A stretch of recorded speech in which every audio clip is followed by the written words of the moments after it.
नमस्कार। आज इस डीप डाइव में हम महाभारत के एक कह सकते हैं सबसे जटिल और यादगार किरदारों में से एक कर्ण पर बात करेंगे। जी हाँ, कर्ण का जीवन, उनके संघर्ष, उनकी निष्ठा, उनकी दुविधाएं, बहुत कुछ है समझने को। बिल्कुल। हमारे पास जो स्रोत है वो कर्ण के चरित्र की कई परतें खोलते हैं। तो हमारा मकसद है कर्ण की कहानी से वो बातें निकालना जो आज भी हमें सोचने पर मजबूर करती हैं। सही कहा। कर्ण सिर्फ एक कहानी का पात्र नहीं है, वो मानवीय स्वभाव का एक आईना है। हाँ, चलिए शुरू करते हैं। तो कर्ण का जन्म यह अपने आप में एक कहानी है। राजकुमारी कुंती और सूर्यदेव के पुत्र। लेकिन समाज के डर से कुंती ने उन्हें त्याग दिया। और पाला उन्हें एक सारथी अधिरथ और उनकी पत्नी राधा ने। इसीलिए वो सूत पुत्र या राधेय कहलाएं। और यहीं से शुरू होता है उनका संघर्ष।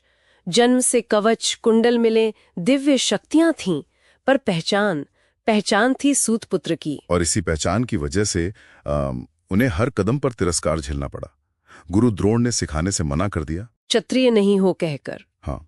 और फिर द्रौपदी के स्वयंवर में भी अपमान।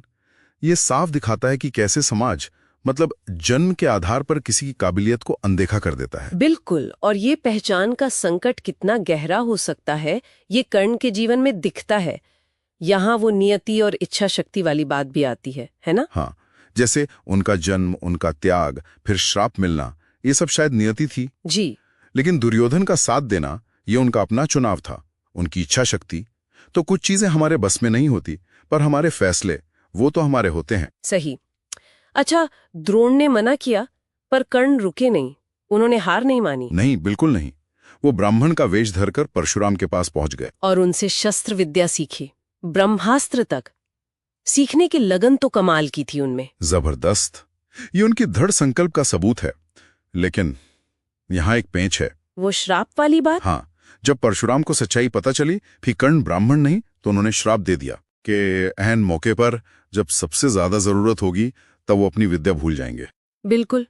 तो ये एक सबक भी है शायद, कि लक्ष्य कितना भी बड़ा हो, अगर रास्ता गलत चुना, धोखा दिया, तो उसका अंजाम अच्छा नहीं होता। यानी मेहनत पर पानी फिर सकता है अगर बुनियादी झूठ पर हो। खैर, कर्ण की एक और पहचान थी, दानवीर कर्ण। हाँ, उनकी उदारता के किस्से तो बहुत मशहूर है। सबसे बड़ा उदाहरण तो शायद वही है, इंद्र वाला।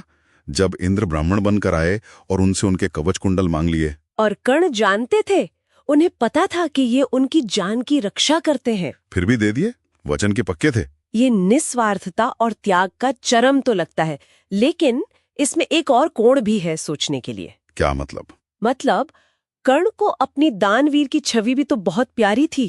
क्या ये सिर्फ दान था, या उस छवि को बनाए रखने का दबाव भी? अच्छा, ये दिलचस्प नुक्ता है कि हमारे अच्छे कामों के पीछे की नीयत क्या है।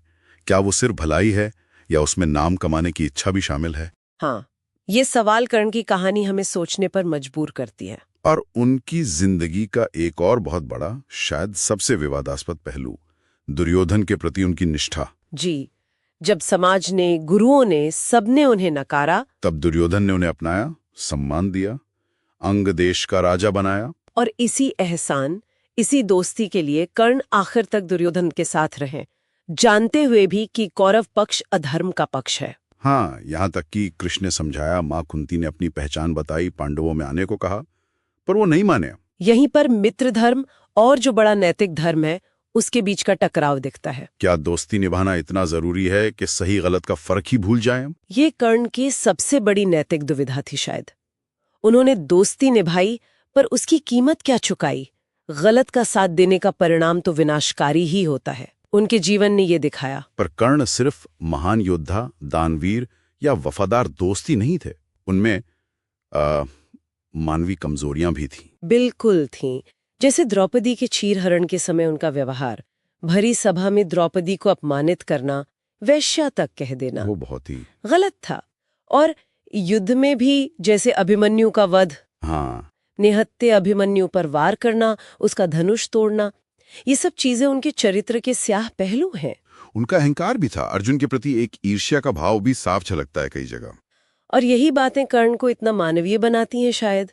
वो कोई देवता नहीं थे, वो नायक या खलनायक के खांचे में फिट नहीं होते। हाँ, उनमें अच्छाई भी थी, बुराई भी थी। ग्रे शेड्स थे। बिल्कुल। वो जटिल भावनाओं, ताकत और कमजोरियों वाले इंसान थे।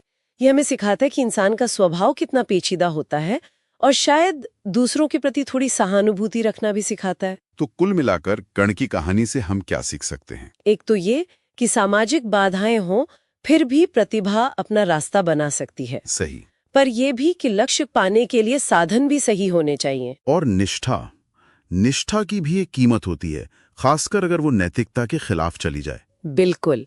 और सबसे बड़ी बात शायद ये कि कोई भी इंसान पूरी तरह अच्छा या बुरा नहीं होता।